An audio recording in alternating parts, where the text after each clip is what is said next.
અયોધ્યામાં રામલલ્લાની પ્રાણ પ્રતિષ્ઠાને જીવંત દર્શાવવા સાથે ઉત્સવ ઉજવાયો।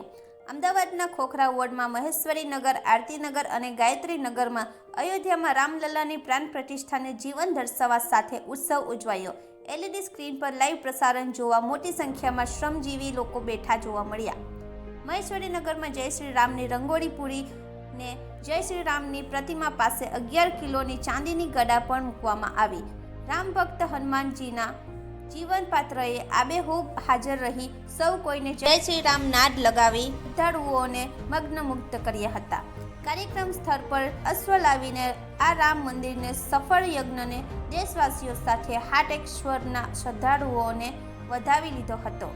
151 કિલો બુંદી ગાંઠિયાનો પ્રસાદનું પણ શ્રદ્ધાળુઓએ સાથે રામ ભક્તોને વિતરણ કરવામાં આવ્યું હતું। અમરાઈવાડીના ધારાસભ્ય ડોક્ટર હસમુખ પટેલ વિશેષ હાજર રહીને આ જીવન પ્રસારણ નિહાળ્યું હતું અને રામ ભક્તો સાથે જય શ્રી રામના જય ઘોષ કરી અશ્વ સાથે શોભાયાત્રામાં જોડાયા હતા।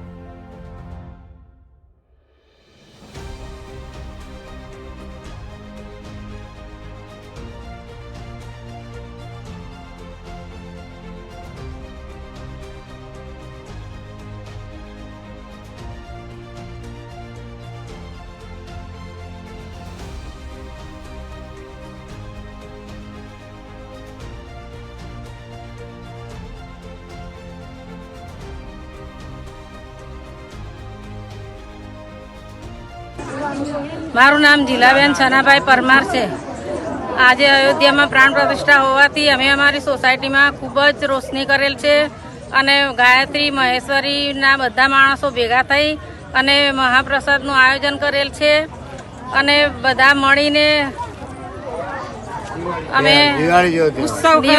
બધા મળીને અમે આવો મોટો ઉત્સવ કર્યો છે અને બધાને પ્રસાદીનો લાભ આપવાનો છે અને જય શ્રી રામ। નામ સોનાભાઈ પ્રસન્ન પરમાર, રહું મહેશ્વરી નગર। આજે રામનો પ્રાણ પ્રતિષ્ઠાનો મોટો ઉત્સવ છે જે 550 વર્ષથી આપણે વાર જોઈને બેસી રહ્યા હતા। એનું આજે ભવ્ય દિવાળી જેવો માહોલ ભારતની અંદર થઈ રહ્યો છે ઘેર ઘેર।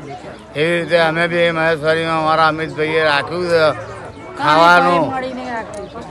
અમારા ત્રણેય ભાઈઓએ ભંડારો રાખેલો છે તથા આ ફિલ્મ દુનિયાનું બતાવવાનું તથા રામની રોશની બતાવવાની છે અને અમારી સોસાયટીમાં મહાપ્રસાદ વેચવાનો છે। એ અમારા ખર્ચેથી અમે એમાં રામના આધારથી અમે એ કરીએ છીએ અને ઘણું રામના બાબતમાં અમે બહુ માન રાખીએ છીએ। બોલો જય રામ। લગભગ 500-550 વર્ષ પછી આ સરસ મજાનો ભારત વર્ષ માટે અવસર આવ્યો છે કે જે આમ ગણીએ તો મહાદિવાળીનું પર્વ ગણાય કે જે આટલા વર્ષોની પ્રતીક્ષા પછી આ અવસર આપણને મળ્યો છે અને એમાં નિમિત્ત આપણે સૌ અને આપણા માનનીય વડાપ્રધાન નરેન્દ્ર મોદી સાહેબ બન્યા છે।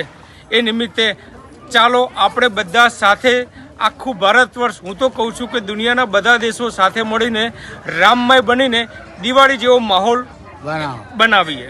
હાટકેશ્વરમાં ખાસ કરીને ગાયત્રી નગરમાં લાઈવ પ્રસારણની વ્યવસ્થા કરી છે અને હનુમાન ભક્તો અને સાથે સાથે તમામ લોકો આપણે પ્રતિષ્ઠા સંપન્ન થાય એ સાથે એક ઘણું સરસ આયોજન કર્યું છે। હાટકેશ્વર સ્મશાન ગૃહની બરોબર પાછળના ભાગની અંદર સરસ મજાનું એક એલઈડી પ્રોગ્રામ સાથે લાઈવ પ્રસારણ સાથે તમે જુઓ તો અત્યારે ઘણી બધી મોટી સંખ્યામાં લોકો હાજર રહ્યા છે અને અત્યારે આ પ્રાણ પ્રતિષ્ઠા મહોત્સવનો આનંદ માણી રહ્યા છે।